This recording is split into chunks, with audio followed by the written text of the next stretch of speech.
بسم الله الرحمن الرحیم. مخکې مونږ وویلې چې په قرآن کریم کې داسې یو ریاضي سیستم موجود دی چې حتی که یو حرف هم د خپل ځای نه بې ځایه شي او یا په قرآن کریم کې کم او یا زیات شي، نو د دې سیستم په واسطه سمدستي نیول کیږي. او همدارنګه د 19 نمبر محافظوي رول په اول او وروستنی وحی او بسم الله الرحمن الرحیم او حروف المقطعاتو کې ولیدو. اوس راځو د 19 نمبر محافظوي یا سیکیورټي رول د مانځه په رکعتونو، ارکانو او ترتیب کې ګورو.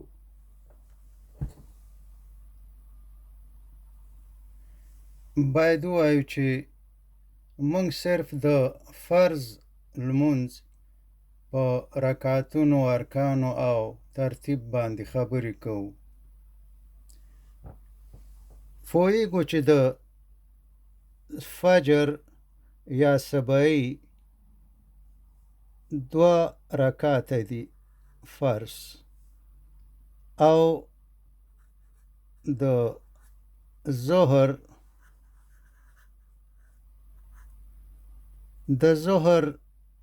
4 رکعته فرض دي، او د عصر یا مازیګر دام 4 رکعته فرض دي، او د مغرب یا ماښام دا هم 3 رکعته فرض دي، او د عشاء یا د شپې مونځ دا هم 4 رکعته فرض دي. دا ټول 12 رکعته شو. اوس داسې کوو چې د دې فاصلې د منځه وړو او ټول سره یو ځای لیکو. داسې 2 4 بیا هم 4 او بیا 3 د ماښام او بیا 4 د شپې، یعنی دا د شپې مونځ دی، دا 3 د ماښام دي، دا 4 او 4 دا د ماښام د مازیګر او دا د ماسپښین او دا د سبایی دي. دا ټول هم چې سره یو ځای ولیکه 4,400 او 4 راغله. اوس دا واخلئ په 19 باندې تقسیم کړئ. چې په 19 باندې تقسیم کړئ بالکل پوره تقسیمیږي او جواب 1280 راځي. اوس دا راواخلئ، دا 1280 یعنی 1 2 8 6 دا هر یو لمبر راوالی د بل سره جمع کوي. دا رنګه 1 جمع 2 جمع 8 او جمع 6 دا ټول مساوي شو 12 دا د 15 وخته مونځ د فرض رکعتونو تعداد دی. دویمه خبره، اوس که د هر وخت د رکعتونو سره د لمونځ وخت هم ولیکو، یعنی نمبر یې ولیکو. دلته وګورئ د سبایی مونځ یا فجر دا اول او ماسپښین 2 نمبر مونځ دی، مازیګر 3 دی او مغرب 4 نمبر دی، او عشاء یا د شپې مونځ دا 5 نمبر مونځ دی.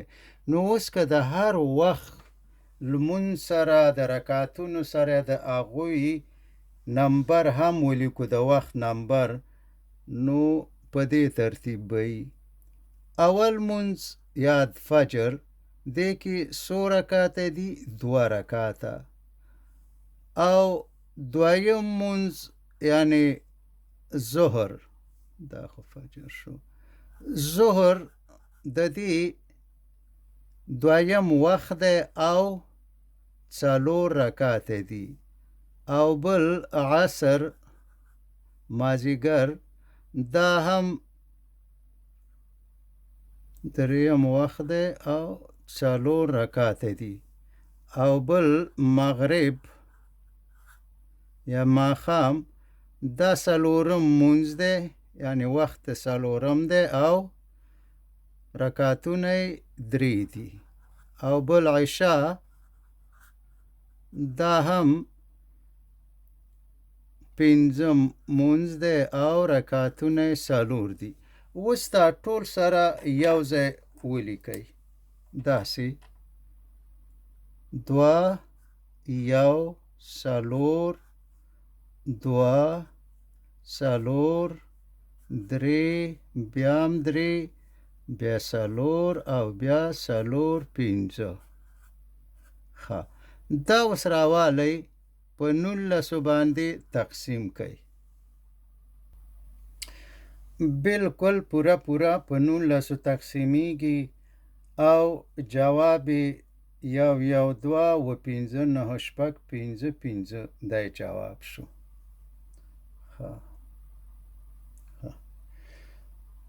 درېیمه خبره دا ده پوهیږو چې د هر وخت یا د هر وخت نه وبخئ د هرې ورځې د لمونځ رکعتونه 18 دي خو صرف د جمعې د ورځې رکعتونه 15 دي. هغه ځکه چې د ماسپښین لمونځ 4 رکعته فرض نه دی بلکې 2 رکعته فرض دی د جمعې لمونځ. نو په دې حساب باندې د جمعې د ورځې د رکعتونو تعداد 15 کېږي. اوس که داسې وکړو چې د هرې ورځې د رکعتونو تعداد ولیکو نو بیا به وګورو چې په 19 پوره تقسیمیږي په دې ترتیب باندې. مثلا لیکو شنبه شنبې په ورځ 100 رکعته دي 18 او یک شنبه په دې یک شنبې په ورځ 100 رکعتونه دي دام 18 دي او دوشنبه دام 18 دي. سه شنبه 18 چهارشنبه 18 پنجشنبه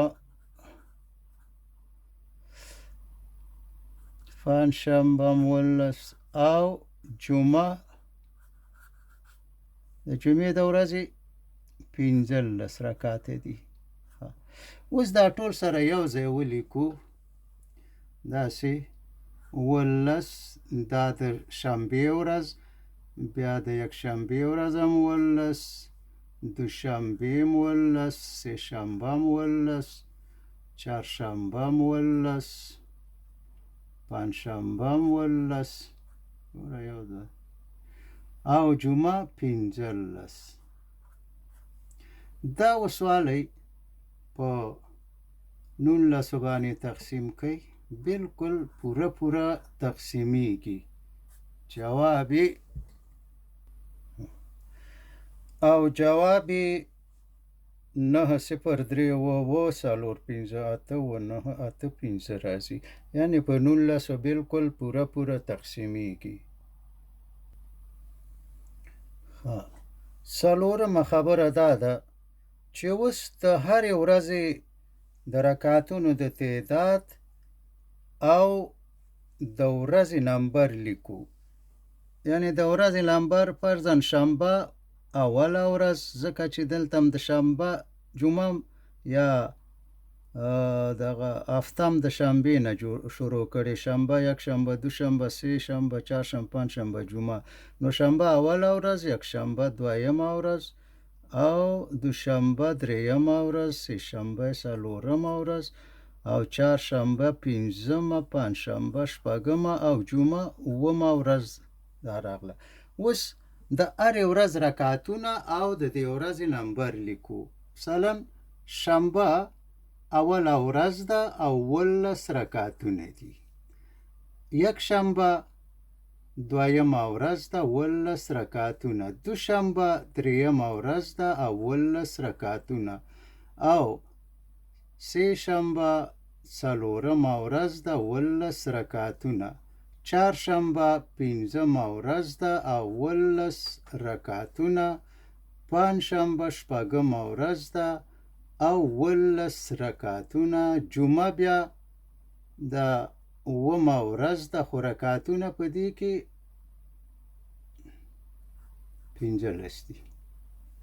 ښه، اوس د ټول سره داسې یو ځای لیکو، دا فاصلې ختمو. داسې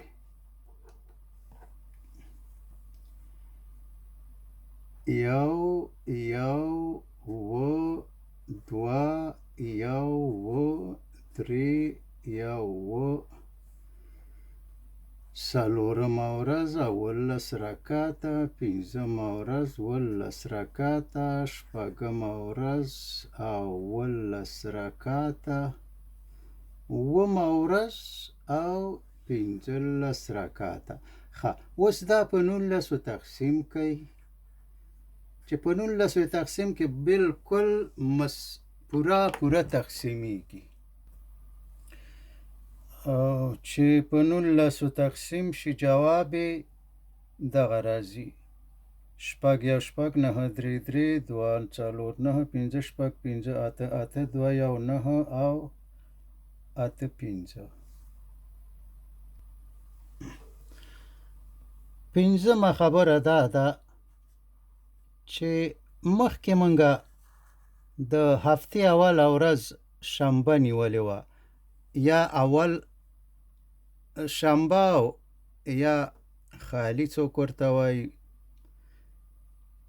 اوس داسې کوو چې اوله ورځ د هفتې جمعه نیسو، یعنی مخکې جمعه وروسته وه، اوس به جمعه اول شي او د پنجشنبې ورځ به اومه ورځ شي او جمعه به اوله ورځ شي. مخکې شنبه اوله وه، اوس به جمعه اوله شي. یعنی لیکو دلته جمعه.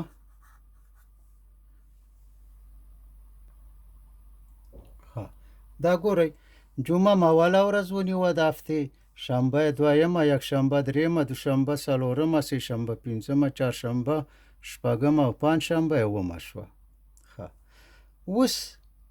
اوس داسې کوو چې د ورځې نمبر او د رکعتونو نمبر سره لیکو. اوس جمعه اوله ورځ شوه. جمعه کې څو رکعتونه دي؟ په جمعه کې 15 رکعتونه دي. نو لیکو اوله ورځ، یعنی جمعه د هفتې اوله ورځ شوه، او د اوله ورځ د جمعې په ورځ رکعتونه څو وي؟ 15، ځکه چې د ماسپښین د جمعې د ماسپښین 2 رکعته فرض دي. او د شنبې په ورځ چې دویمه ورځ، په دویمه ورځ باندې رکعتونه څو دي؟ 18. او په دریمه ورځ یکشنبه په دې باندې دغه څو دي؟ رکعتونه 18 دي. او بیا په څلورمه ورځ باندې هم څلور لیکو د ورځې لمبر او د رکعتونو تعداد. بیا په پنځمه ورځ د سه شنبې په ورځ هم 18 دي. او په شپږمه ورځ باندې هم 18 دي. او په اومه ورځ باندې هم 18 رکعتونه دي. ښه، اوس دا ټول سره یو ځای ولیکو. داسې یو پنځه، دوه اوه، درې اوه، څلور اوه، پنځه اوه، شپږ اوه، اوه اوه. دا ټول دغومره شو ویل کېږي، خو نه چې دا څومره دي، خو مطلب دغومره دا نمبرونه شو. اوس دا په 19 باندې تقسیم کړئ، بالکل پوره په 19 باندې تقسیمیږي. او جواب یې دومره راځي: شپږ صفر شپږ څلور صفر شپږ نهه درې درې اوه شپږ څلور صفر اته پنځه یو څلور درې. شپږم: قیام، رکوع، سجده او تشهد د لمانځه ارکان دي. اوس که د هر مونځ نمبر او ارکان په دې ترتیب سره ولیکل شي، تاسو ورته وګورئ، زه به یې ولیکم. اوس فجر یا د سبعي مونځ دا اول مونځ دی او په دې کې ارکان لکه قیام په دې کې څو دي؟ 2 رکعاته دی که نه؟ قیام چې د الحمدلله پکې وایي دا په دې کې 2 دي، 2 پکې قیامه دي او 2 پکې رکوع دي د سبعي مونځ کې که نه، او 4 پکې سجدې دي او 1 پکې تشهد دی. ظهر دویم مونځ دی او 4 قیامه دي پکې، یعنی 4 رکعاتو کې الحمدلله ویل کېږي او 4 پکې رکوع دي، 8 پکې سجدې دي او 2 پکې تشهد دي. او بل عصر، د عصر یا د مازدیګر مونځ کې دا دریم مونځ دی او 4 پکې قیامه دي، 4 پکې رکوع دي، 8 پکې سجدې دي او 2 پکې تشهد، یعنی التحیة لله چې وایي. بل مغرب یا ماښام دا 4م مونځ دی، 3 قیامه پکې دي که نه، 3 رکعاته دي او 3 پکې رکوع دي او 6 پکې سجدې دي، 2 پکې تشهد. او عشاء یا د شپې مونځ دا 5م مونځ دی او 4 پکې قیامه دي، 4 رکوع دي او 8 سجدې دي او 2 تشهد. اوس که داسې وکړو چې دا ټول راواخلو او سره په ترتیب سره یو ځای ولیکو، داسې تاسو ورته ګورئ، اول کې دا اول مونځ رالو، دا اول رالو، دې ځای نه شروع کوو، یو یعنی سبعي مونځ دی، اول مونځ دی او 2 پکې قیامه دي، 2 پکې رکوع دي، 4 پکې سجدې دي او 1 پکې تشهد دی. بل دا دویم مونځ ته راځو، دا خو خلاص شو. دویم مونځ د ماسپښین مونځ دی، دا دویم مونځ دی یعنی نمبر 4 پکې قیامه دي، 4 رکوع دي، 8 سجدې دي او 2 تشهد. او اوس د دریم ته راځو، دا لیکو، دا دریم مونځ دی د مازدیګر، 4 قیامه، 4 رکوع، 8 سجدې او 2 تشهد. او بل د ماښام مونځ ته راځو، 4م مونځ دی او په دې کې 3 قیامه دي، 3 رکوع دي او 6 سجدې دي او 2 تشهد یا التحیة لله. او 5م مونځ چې دی هغه عشاء یعنی 5م مونځ دی د ماسخوتن، 5م مونځ دی، 4 رکعتونه دي پکې، یعنی 4 قیامه او 4 رکوع او 8 سجدې او 2 تشهد.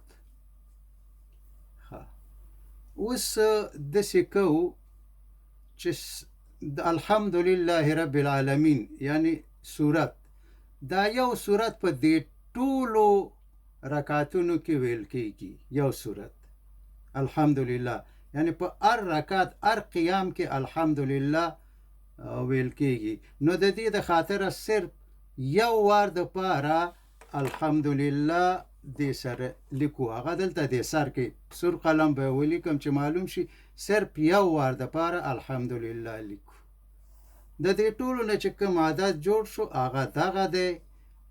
نو دا خو لوستلی مشکل دی، څوک یې نشو لوستلی. دا اوس راوالی په 19 تقسیم کوي. دا ما په لاس تقسیم کړي، البته په کمپیوټر او د کلکولیټر باندې نه تقسیمیږي. ما په لاس تقسیم کړي، بالکل کم جواب چې زه لیکم هغه بالکل صحیح دی. تاسو هم که غواړئ او لږ وخت نیسي خو په لاس یې تقسیمولی شئ. شل وارې تقسیم کړئ. بس دغه جواب دی. 5 9 0 و 4 3 3 9 3 8 0 و 6 2 2 3 3 3 و 8 و 0 و 9. دا جواب دی. که په خپله تقسیموئ تقسیمي کوئ. ښه، اوس په دې کې یو ډېر مهم حقیقت ته اشاره شوې ده او هغه دا دی چې لږ په غور یې واورئ چې په 5 وخته لمانځه کې چې د هر وخت د لمانځه څومره رکعتونه او څومره ارکان او د هغوی ترتیب او تعداد دی، دا څنګه چې دی 100% همداسې صحیح دی. ځکه که په یو مونځ کې یو رکعت یا رکن کم یا زیات شي او یا یې ترتیب او تعداد کې معمولی څه خو که فرق پکې راشي، که په یو رکعت یا رکن کې فرق راشي یعنی کم یا زیات شي، مثلا که د سحر مونځ 3 رکعته شي او د ماښام 2 شي، یا د مازدیګر 3 رکعته شي یا د ماسخوتن 3 یا 2 شي، یا سجدې 1 یا 3 شي، یا اول رکوع او بیا قیام شي. یعنی که د هر وخت لمانځه د رکعتونو په تعداد او ترتیب او ارکانو کې معمولی فرق هم راشي، نو دا محافظوي حسابي سیستم سمدستي ښیي چې یا د رکعتونو او ارکانو تعداد او یا ترتیب صحیح نه دی او هیڅ کله به هم لږ مخکې ذکر شوي شمیرې په 19 پوره تقسیم نشي. بله ډیره مهمه خبره دا ده چې دا حسابي سیستم زمونږ د 5 وخته لمونځونو د رکعتونو او ارکانو د تعداد او ترتیب تصدیق کوي چې بالکل 100% صحیح او هماغسې دي لکه څنګه چې د پیغمبر علیه السلام او صحابه کرامو رضی الله تعالی عنهم په وخت کې وو. او د یو رکعت زیاتوالی، کموالی او بې ترتیبي نه مني او د هغو خلکو رد کوي چې د پیغمبر صلی الله علیه وسلم احادیث نه مني. تاسو خو الحمدلله زمونږ په ملک کې خو شکر خیر و خیریت دی، دومره څه نشته، لیکن په نوره دنیا کې که تاسو خبر شئ او وی ګورئ پوښتنه وکئ، دومره خلک دي چې هغو بالکل د ټولو احادیثو نه انکار کوي. هغوی صرف وی منګه بالقرآن بالکل صرف وی هر څه منګه د قرآن نه راوباسو او یعنی د هر څه نه انکار کوي، احادیث نه مني او ځانونو ته اهل القرآن وایي او وایي چې په دین کې حدیثو ته ضرورت نشته او موږ هره مسله د حدیثو د کومک نه په غیر د قرآن نه راوباسو. پوهیږو چې قرآن کریم کې د لمانځه حکم راغلی دی، خو نوره تشریح خو پیغمبر صلی الله علیه وسلم کړی ده. مثلا 5 وخته لمونځ او وختونه، رکعتونه، ارکان وغیره، نو هغه خلک چې ځان ته اهل القرآن وایي دوی ته معلومه نه ده چې څو وخته لمونځ او په هر وخت کې څو رکعته او په څه ترتیب وکي. بس د خپل ځانه د لمانځه رکعتونه د مانځه رکعتونه او فرض جوړوي. خو په قرآن کریم کې چې کوم ریاضیاتي سیستم دی، هغه صرف د لمانځه هغه طریقه او ترتیب، وختونه او د هر وخت رکعتونه، ارکان او نور منی او صحت ثابتوي کوم چې د پیغمبر صلی الله علیه وسلم او صحابه کرامو نه پاتې دی او د صحیح احادیثو نه ثابت دی او د هغو ټولو خلکو طریقې چې احادیث نه مني او د ځانه نوې طریقې جوړوي، د دې ریاضیاتي سیستم په واسطه رد او غلطې ثابتېږي. وما علينا إلا البلاغ. وصلى الله تعالى على خير خلقه محمد وآله وأصحابه وأزواجه أجمعين برحمتك يا أرحم الراحمين.